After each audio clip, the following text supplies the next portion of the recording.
How to Become Financially Independent, a step-by-step guide, financial freedom. It might sound like a good idea, but the truth is that anyone can reach their goals. And I mean anyone, even people like me who had tens of thousands of dollars in student loan debt.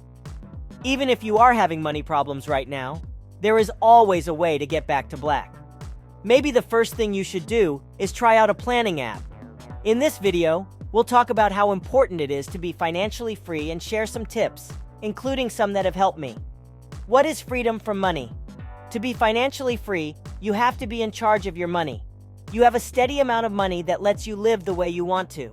You don't have to worry about how to pay your bills or other unexpected costs. And you don't have a lot of debt to worry about. It's about realizing that you need more money to pay down debt and maybe raising your income with a side job. We'll talk about that in a minute. It's also about making plans for your long-term finances by saving for a bad day or retirement. 10 tips that will help you get out of debt. 1. Know where you stand. You can't be financially free if you don't know where you are now. When you look at how much money you owe, how little money you have saved, and how much money you need, it can be upsetting. This is a good step in the right way, though. Make a list of everything you owe, including your home, school loans, car loan, credit cards, and anything else. Don't forget to add any money you may have taken over the years from friends or family. Now breathe deeply, and yet another. Then add all of the numbers together. How much are you in debt? Don't worry if it's a big number. I'll show you how to pay it off later in this piece. If the number is small, you did well. Feel free to share your tips for getting out of debt in the comments. Next, look at how much money you have saved. Make a list of all your savings, including savings accounts, stocks, company stock matching programs, company retirement matching programs, and retirement plans. Then we'll add up any monthly payments you get, like your salary, money from a side job, etc. Keep these numbers in mind as we go over the next few tips for becoming financially free. 2. Think about money in a good way. Debt can be a bit disheartening, that's for sure. But don't forget that money is a good thing, even if it seems like it weighs a lot right now. You should be able to do what you want with your money. Jen Sincero says in her book, You Are a Badass at Making Money, that people who don't make a lot of money often feel bad about making money. So the biggest problem for a lot of people when they try to make money is that they think having money is bad. Many people feel bad about having it, and even worse about wanting it. Sincero has said, we use money every day to make our lives better, but we always seem to focus on the bad things about it. Money is just as important as food or water. It lets you buy the things you need and live the life you want. To be financially free, you need to see money as a tool that can help you reach your goals, give you energy, and live a life you can enjoy without stress. Because if you have a bad attitude about money, it will make it harder for you to make and keep it. 3. Put your goals on paper. Why do you need money? Do you want to finally get out of debt? Want to get away from the 9-to-5 grind? Have you always wanted to visit a certain place? Do you need to save money for a wedding, kids, or retirement? I was able to be financially free because I tied it to a personal goal. I wanted to pay off my school loans and save enough money to buy my first home. And to be honest, it was a great feeling to see my bills go down and my savings grow. I got so excited when I saw the numbers change that I worked harder to make more money so that I could see a bigger change in my personal finances. Would I have reached my goal of being financially independent if I hadn't tied it to something I felt? Most likely not. I needed to get out of debt and move out of my parents' house as soon as possible. That need to get somewhere kept me going the whole way. Something else interesting took place. In February 2016, I wrote down a few of my goals on a scrap of paper. You can make $100,000 by selling things online, save $20,000 to put down on a house, pay off college loans totaling $24,000. I lost track of that piece of paper and forgot all about it. Then, just over a year later, when I was already living in my new house, I found it in my notebook. I had done all 3 things, it was true. Funny thing was, I wasn't even thinking about those goals consciously. You might not get everything done that you want to do in a month, but a year is a long time to work on your goals and get closer to them. Make sure that your goal is tied to a number you want to reach. You won't even know it, but you'll start working toward those goals before you know it. Getting financially free is a million times easier if you know exactly what you want to do. 4. Keep track of your money. Keeping track of what you spend is an important step toward being financially free. You can use a tool like Mint, which will tell you how much money you're spending, where you've overspent, how much money is in all of your accounts, and how much debt you have. You can set goals in the screen, which is another cool thing about Mint. Depending on how much money you put in, you can keep track of your goals and know exactly when you should reach them, so it will keep you honest and remind you to keep putting money toward it. After using Mint for 1 month, I was able to save some extra money toward my new wedding fund goal. Mint kept me focused on my goal and pushed me to make more passive income so I could reach my financial goals. 5. First, pay yourself. Pay yourself first is a phrase you've probably heard before. Pay yourself first means to put a certain amount of money into your savings account before you pay anything else, like bills. And putting money aside for yourself first has helped a lot of people get closer to being financially independent. Why? Because if you want to pay yourself $1,000 every 2 weeks, you have to pay your bills with whatever is left over.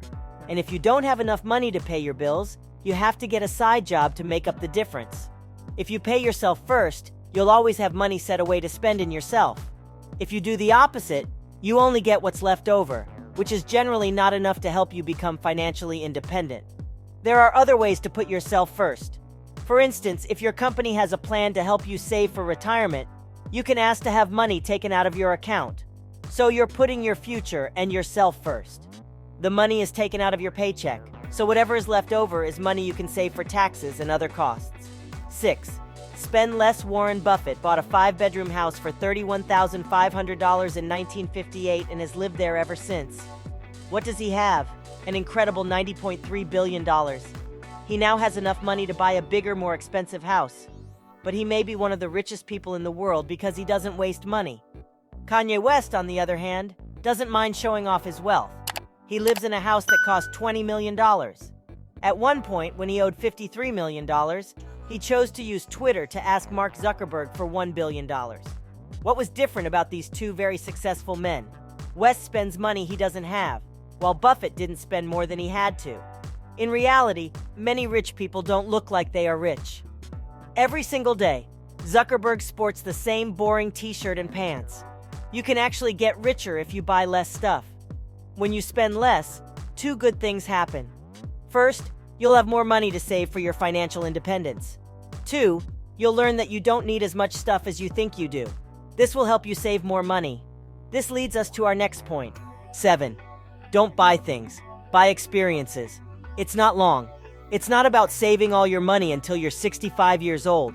You can have fun while you're still living. In the end, the things that will help you live a happier life are the things you do, not the things you buy. And in the long run, do the things you buy make you happier? Does having debt because you bought a lot of things make your life easier? Let's now turn the switch on. What's the best thing you remember? What had you been up to? With whom were you? Let's make more memories like that, shall we? You might have a friend with whom you love to work out. Invite her over to work out at home to a free YouTube video. It's date night.